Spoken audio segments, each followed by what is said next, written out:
What's up, hobby friends? My name is Casey and welcome to another miniature rescue. Today, we're going to take some used models and turn them into an epic kill team.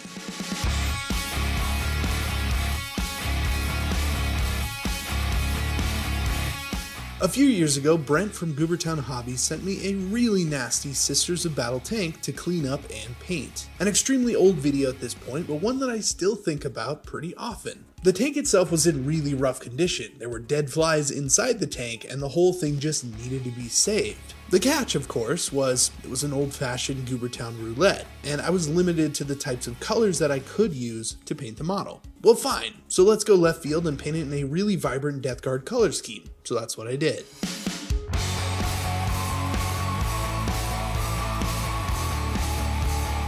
And since then, it's been sitting on a shelf. And if it's one thing that I don't like, it's when a model just sits on a shelf and isn't being used. It's just been staring back at me since I made that video, and I haven't really known what to do about it. I really didn't want to repaint it because it ended up being such a fun piece in my collection. And moving forward on an all-metal Sisters army painted in that green color scheme seemed like a lot, especially given the prices of the models at the time. Well, luckily there are new plastic kits for this army, and I've managed to get my hands on quite a few since they launched a couple of years ago. I've been slowly collecting new minis to eventually showcase on this channel. I figured there would be a perfect time to get them all out and try and paint up a really sweet army. Well, that was kind of my intention for this video when I initially got out the models, but when I got out that old tank, I really got to thinking, why not run with the green theme and make something fun? After all, the new plastic models are way more available compared to the old metal ones. And there are a lot more things I can do with a plastic model to take that theme to an even bigger, greater level. The other thing that kind of sold me on this idea is the fact that I haven't seen more than a handful of examples of Sisters of Battle models turned into something else. More specifically, into gross Nurgle abominations. Doing some research, I was able to find a few pictures that some really talented artists had drawn up, and those depicted sisters turned into gross monsters. And that really got the wheels turning. I have a lot of extra Nurgle and Death Guard stuff. It could be just enough to make this work.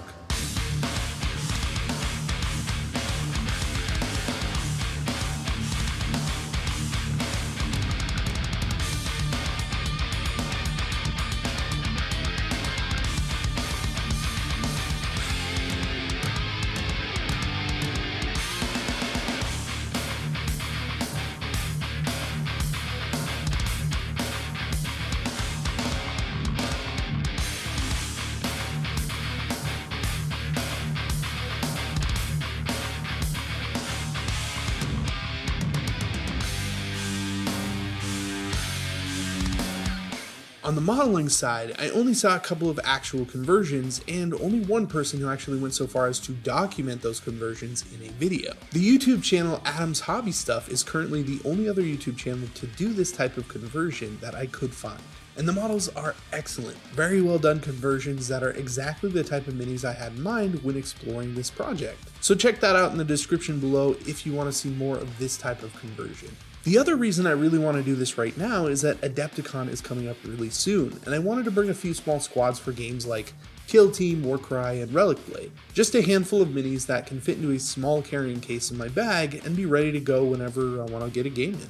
Making one of these kill teams pull double duty as Sisters of Battle or Death Guard seems like the perfect way to travel and have some options. Looking through the current kill team book, there are some basic options for a Sisters team. 5 models at the most, and the weapon options are relatively basic. Some regular guns and some kind of power weapons. Nothing I can't also use in a Death Guard kill team. Luckily, I do happen to have a kill team already ready to go for the Death Guard, so even picking up just a couple of extra models with this team once it's completed will give me 2 full options. Otherwise, I can just stick these in a Death Guard army. Warhammer, most definitely not being a model agnostic game, generally doesn't lend itself to these types of projects. But in this case, I feel like it's an easy fit into either army. Death Guard on one hand and Penitent Sisters on the other. Now I know that goes down a whole rabbit hole of nerdy that is unnecessary for most people. Just know that in a nutshell, it's a bit of a stretch, but I also don't care. The rule of cool always wins over story. For me. I love getting used models off of eBay for the express purpose of kit bashing. If I can find models missing parts and pieces for really cheap, then I don't feel bad about cutting them up to make something new. It's a liberating experience when the alternative is spending a good amount of money on a new kit and cutting it up right when you open it. So don't think buying on eBay is just about paint jobs. Keep an open mind and be on the lookout for something that can make your next brand new model even better. Gathering parts will be important for this build. I want to bring in as many options as I can, so I grab a few different kits that may apply to making these models look properly nasty. Some Plague Bears that I can cut up, a few Cromlech heads, some Putrid Blight King parts, and a handful of Chaos Spawn bits are likely to come in handy. A good helping of parts to make each model as unique as possible and look awesome on the table. The first model I want to work on will be the leader of the unit, a Sister Superior that will be equipped with a nice hand weapon, in this case an axe instead of a sword, and for the gun I'm going to take a little liberty and just use an open hand. The idea is that it would have been a hand flamer, a little flamethrower style handgun, but in this case I'm going to end up painting the hand to look like it could just be on fire and spit out all magical flames and stuff. We're already taking liberties with the concept, might as well have some fun when it comes to painting.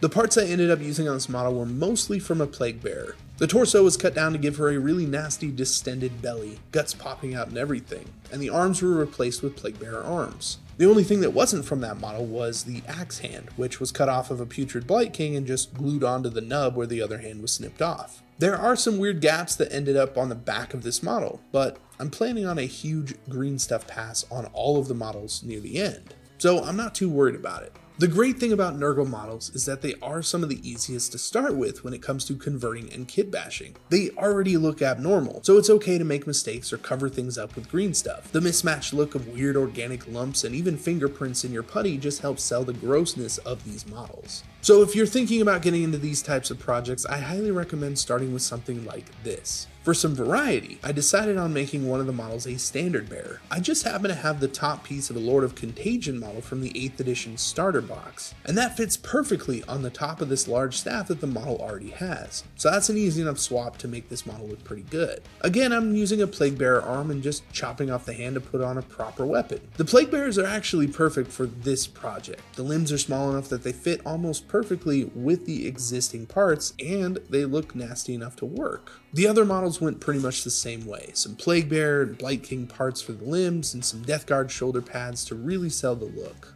The shoulder pads are a little big for these models, but I really like the way that they look coming off of a single shoulder, like they're supposed to be some huge bullet shield or something. It just works. And I even managed to get a couple with some nice spikes growing out of them, so it really changes the silhouette of the model. This is where they ended up before green stuff, so there are some extra things that need to be thrown on before painting.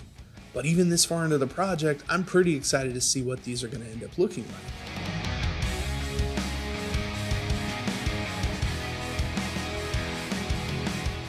To really flesh out the models with the Nurgle look, pun completely intended, I'm going to be using a tentacle roller from GSW. This little tool has been good for making all sorts of fantastic looking tentacles on models. The roller has little ridges that leave even marks on the green stuff, so your tentacles are not just stringy lumps on your mini. There are other ways to get the same effect without rollers too. Using pretty much any kind of textured surface can give you a unique look to each piece, but since I have the rollers, I generally just default to using them.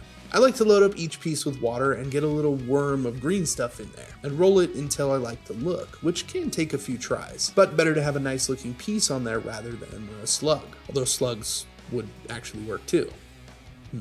Roll it back and forth, shape the end by lifting one side a little, and then transfer that noodle over to the model using a wet sculpting tool. What I really like about this is that you can simultaneously cover up any weird joints in the kit bash and add some really great detail to Nurgle models. I like to add 1 or 2 pieces to each model, and that's usually more than enough. Overloading the model with green stuff tends to make the models look less plausible. And when it comes to converting and kit bashing, you still want to make the models look like they came that way, or at least as much as you can. After leaving the green stuff to dry overnight, I came back to the desk and got everything prepped for primer.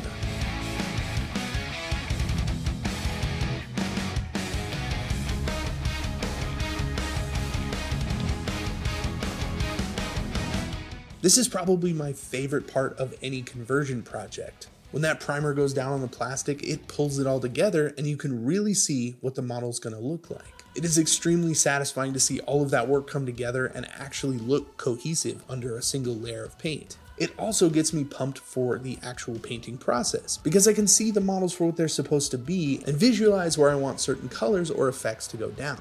I'll be using Army Painter air paints for this because there's a really nice green triad that looks very similar to the tank that I already painted. The colors included are a really nice dark green, and the highlight color is on par with the vibrancy of Games Workshop's Moot Green. Starting with the dark green, I'll paint in pretty much everything on the model, just leaving the deepest recesses darker. I still want to maintain shadows, so I don't want to overdo it here.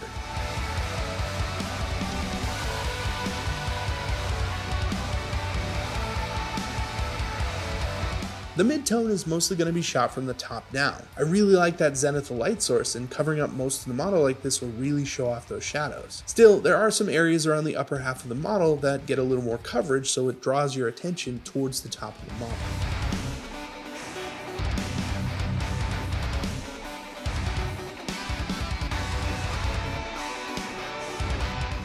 And finally, a sparing amount of the highlight color to really show off specific features. I'm still focusing on the upper half of the model, mainly on the shoulder pads, chest, and upper back, but the kneecaps get a little if they're exposed to the top-down light, and so on.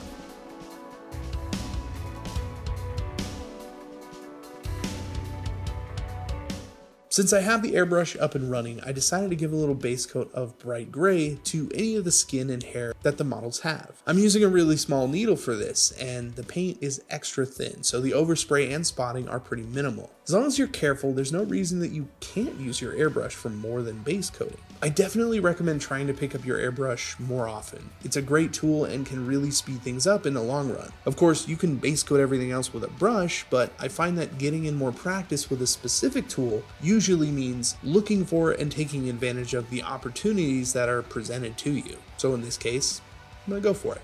Next up, we'll be filling in all the metallics with a medium silver. Personally, I like the look of silver with the green, even though traditionally you would want to go with something like a copper for Death Guard. But since these are pulling double duty, I still want to maintain a clean look to the armor to help sell that these are still technically Sisters of Battle minis. It feels like a good compromise.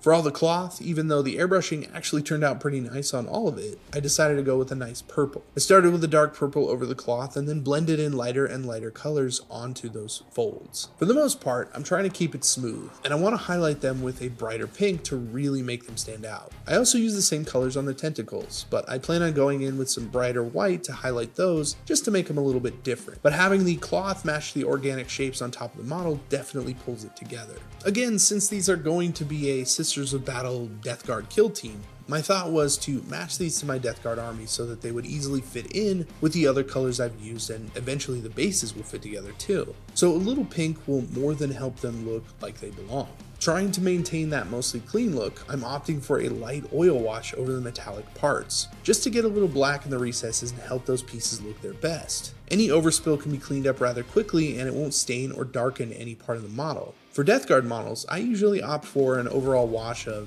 Agrax Earthshade or brown enamels to really give them that dirty look. Brown enamels would have still been a good option here, but like I said, I want to keep it as clean as I can while still looking proper.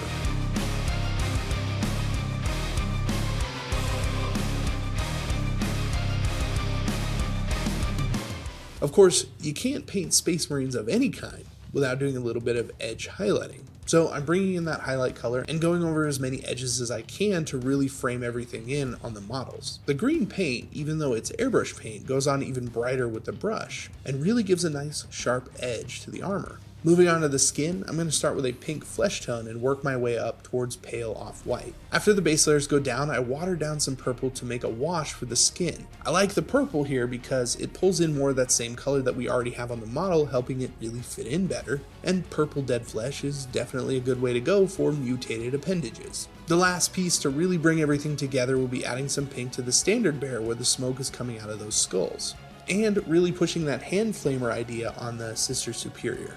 After that, these models are pretty much ready for the tabletop. When I sat down to hobby this week, I was looking to do something I thought was just fun, and I'm really glad that it ended up being this particular project. I've been wanting to do something with that green tank for a long time, and I think this is exactly the proof of concept that I needed in order to want to pursue an army for this faction. Of course, we are talking about the potential that these models can be played in 2 different armies, and I really like that idea. If I'm feeling like playing one army, then as long as the models on the table properly represent the profiles in the book, then there really shouldn't be any issue in playing both. In the least, this squad will be a great travel kill team that I can pull out at a convention and get a really fun game in with my friends. Thank you again for joining me on another miniature rescue. If you liked something about this video, please consider liking, sharing, and subscribing, as it really helps out the channel. Once again, I'm Casey, and I will see you in the next video. And of course, here is the finished Sisters of Nurgle kill team. Thanks again.